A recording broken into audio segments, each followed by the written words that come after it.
अम्बेडकर अम्बेडकर अम्बेडकर अगर किसी भगवान का नाम लिया गया होता तो वक्त चले जाते। अरे भाई मोटा स्वामी जी, गृह मंत्री जी, बाबा साहब, आपके लिए भगवान नहीं हो सकते, लेकिन देश के बहुसंख्यक समाज के लिए भगवान है, भगवान रहेंगे। इसी बाबा साहब के संविधान के बदौलत देश के गृह मंत्री हो। अगर संविधान न होता अमित शाह जी राजनेता नहीं बनते बल्कि बहुत बड़े सेठ बनते। एक सेठ की क्या औकात होती है और एक राजनेता की क्या औकात होती है सबको पता है। एक राजनेता को सलामी देते हैं पुलिस वाले, हर लोग सलामी देते हैं। मैं छोटा सा कहानी बताना चाहता हूँ। एक सेठ के दुकान पर एक वर्दीधारी दरोगा गया। वर्दीधारी गया गाँव, सेठ जो बड़ा घमंड में था, उसने पूछा दरोगा जी आपकी तनख्वाह कितना है? वो दरोगा ने कहा कि मेरी तनख्वाह बताया अपना। उसने घमंड में कहा सेठ ने कि जितना तनख्वाह आप पाते हो उतना तो हमारा मुनि पाता है। बड़ा घमंड में बोला सेठ ने। दरोगा वर्दीधारी चला आया थाने पर। वर्दीधारी दरोगा जी आ गए थाने पर और दूसरे दिन सेठ क्या कोई मामला आ गया।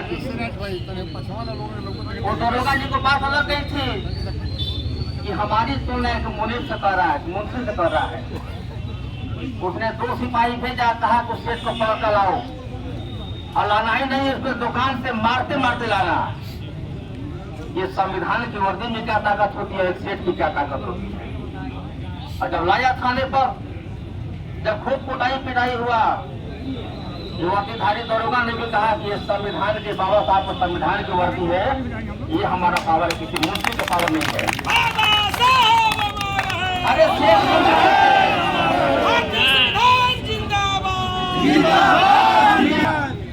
अगर संविधान न होता तो बड़े सेठ बन सकते थे, लेकिन राजनेता नहीं बन सकते। और जिस बाबा साहब अम्बेडकर ने जो देश के लिए समाज के लिए कुर्बानी दिया है, उनका इतिहास तो पढ़ लो कम से कम बाबा साहब के बारे में। जिस बाबा साहब अम्बेडकर ने इस संविधान को बनाने के लिए, देश को आजाद कराने के लिए अपनी पूरा जीवन निछावर कर दिया और एक बेटा नहीं कई बेटों को खोया। हमारे आपके परिवार में कोई बेटा बीमार पड़ जाएगा, हम मीटिंग में आना बंद कर देंगे, कह देंगे अटल जी हम तो नहीं आएंगे, मेरा बेटा बीमार है। याद कीजिए उस दिन को जब बाबा साहब अम्बेडकर का बेटा मरा, बीमार था बाबा साहब का बेटा, घर में पैसा नहीं था। बाबा साहब की पत्नी रमाबाई अम्बेडकर कई लोगों से कर्जा मांगा, बेटा बीमार है, पैसा नहीं है, दे दो, बाबा साहब आएंगे तो कर्जा वापस कर देंगे। किसी ने दवा का नाम पर पैसा नहीं दिया और वही हुआ जो नहीं होना चाहिए था, बाबा साहब का बेटा मर गया। और जब बाबा साहब अम्बेडकर आए, फुट फुट कर रोने लगे, तो गांव के लोगों ने कहा अम्बेडकर साहब जो होना था हो गया, बेटे की दाह संस्कार की कफन की व्यवस्था करिए। घर में पैसा नहीं था कि कफन खरीद सके।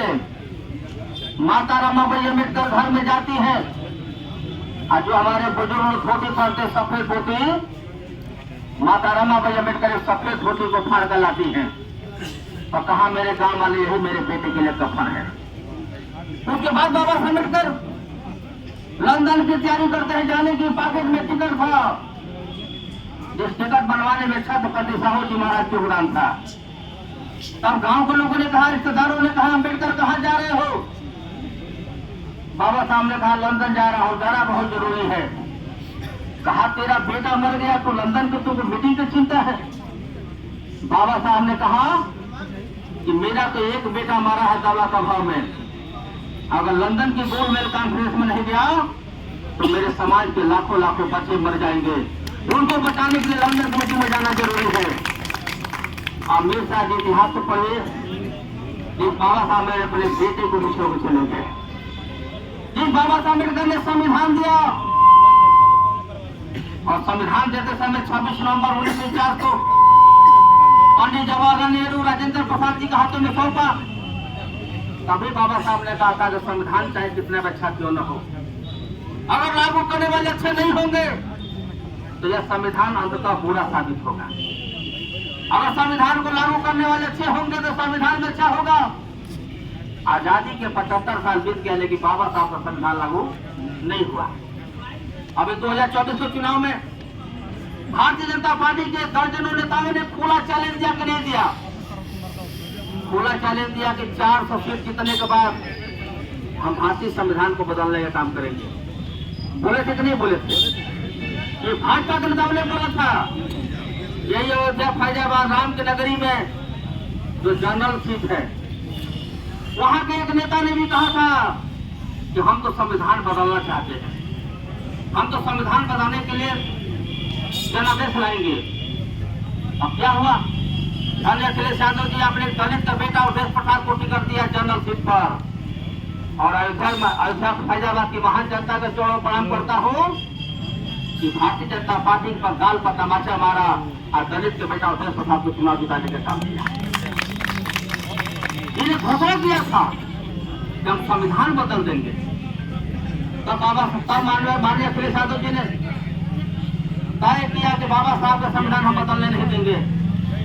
इंडिया गठबंधन बना करके पूरी मजबूती के साथ पूरे देश में संविधान बचाने का अपील करना शुरू किया, और संविधान बचाने के नाम पर दलित समाज के लोगों ने बहन जी का विश्वास छोड़ा। अखिलेश यादव जी संविधान बचाना चाहते हैं और भारतीय जनता पार्टी संविधान को मिटाना चाहती है, तो भारतीय जनता पार्टी का उत्तर प्रदेश में सफाया हो गया। इसलिए मैं कहना चाहता हूँ, ये वही भारतीय जनता पार्टी है 9 अगस्त 2021 को दिल्ली के जंतर मंतर पर बाबा साहब का संविधान दिन दहाड़े जलाया।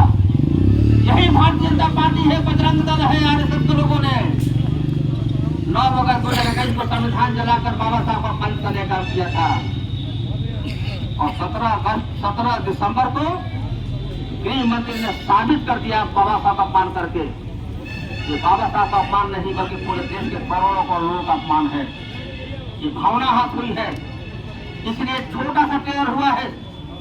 बाबा साहब का सम्मान में माननीय अखिलेश यादव जी ने कहा हम कुछ भी करने को तैयार बैठे हैं। कहते हो बाबा साहब भगवान नहीं है। अखिलेश यादव जी ने डंके के चोट पर कहा, पार्लियामेंट में भी कहा, विधानसभा का हमारे माननीय विधायक जी बैठे हैं, कहा कि बाबा साहब हमारे भगवान है और भगवान रहेंगे।